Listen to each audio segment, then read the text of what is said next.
આપનું નામ? મારું નામ દાયમા સહદેવસિંહ ધીરુભાઈ. હા, મારા મોટા બાપુ થાય ને બાઇક લઈને સવારમાં એ બોટાદ આવતા હતા ને સામે એક સફેદ કલરનું આઈસર હતું. એનો ડ્રાઈવર દારૂ પીધેલી હાલતમાં હતો. એને ગાડી ભટકાડી અને મારા બાપુને મારા મોટા બાબે ત્યાં પડી ગયેલા. મારા બાપુનું ઘટના સ્થળે મૃત્યુ થયેલું છે. મારા મોટાબાને અમે સૌપ્રથમ 108માં સોનાવાલા હોસ્પિટલમાં લાવ્યા. ત્યાંથી અમે સેબિયા હોસ્પિટલમાં લઈ ગયા. એમનો એક હાથ ભાંગી ગયો છે અને પગે ઈજા થઈ છે. હા, પોલીસ અત્યારે સોનાવાલા હોસ્પિટલમાં આવ્યું છે ને ત્યાં મારા બાપુને પીએમ કરવા માટે લાવ્યો છે. આ ત્યાંથી ગાડી ભટકાડીને ડ્રાઈવર ગાડી લઈને જતો રહ્યો હતો.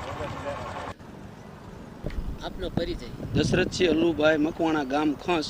દશરથભાઈ, અત્યારે આ ઘર ઉપર એક અકસ્માત એક્સિડન્ટ કરાવ્યું છે, શું કહેશો?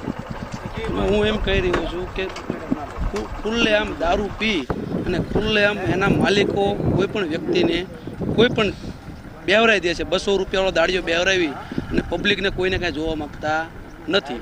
તો આમાં કોઈ પણ વસ્તુ ગમે દારૂ પી અને હવારનો માંડી અને કેટલાને મારતો આવ્યો છે, હું કર્યું છે એ અમને ખબર નથી. આ વ્યક્તિને અમને પાડ્યા અને અહીંથી પાડીને વયો ગયો. તો બધા વચ્ચે ઊભા રાખવા છતાં ઊભો નથી રહ્યો. ફાટક બંધ હોવા છતાં એ ભાઈ ત્યાં ઊભા રહ્યા, ત્યાં પકડાણા અને ફૂલ દારૂ પીવાની હાલતમાં, ફૂલ નશામાં ત્યાં ગાડી અને અશોક લેલેન્ડ, અને એમાં દારૂનો દેશી ગોળ ભરેલો છે. હવે દારૂ બનાવવાનો હોય તો કોને ખબર છે આ બધું?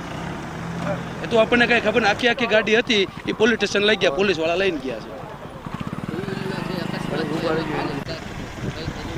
હા, એ ભાઈ એક્સપાયર થઈ ગયા છે અને બેનને હજી હોસ્પિટલમાં દાખલ છે. બીજા નંબરમાં એ કે માલિક જે છે, કોઈ પણ ખટારાનો માલિક હોય, જે પણ હોય, ગમે તે વ્યક્તિને તમે બેવરાઈ દો છો ખટારામાં હાંકવા માટેના, કોઈ પણ વ્યક્તિને ગમે મારી નાખે, એનો જવાબદાર વ્યક્તિ કોણ? કાલ તો એ છૂટી જશે જામીન દઈને 24-48 કલાકમાં. આનો જવાબદાર વ્યક્તિ કોણ? મને એનો જવાબ દો. આપણે એ જ કહેવા માંગીએ છીએ કે કોઈ પણ વ્યક્તિ પોલીસ વાળા છૂટી જશે, કોર્ટમાં પછી જશે એટલે ક્યારે આવવાનું?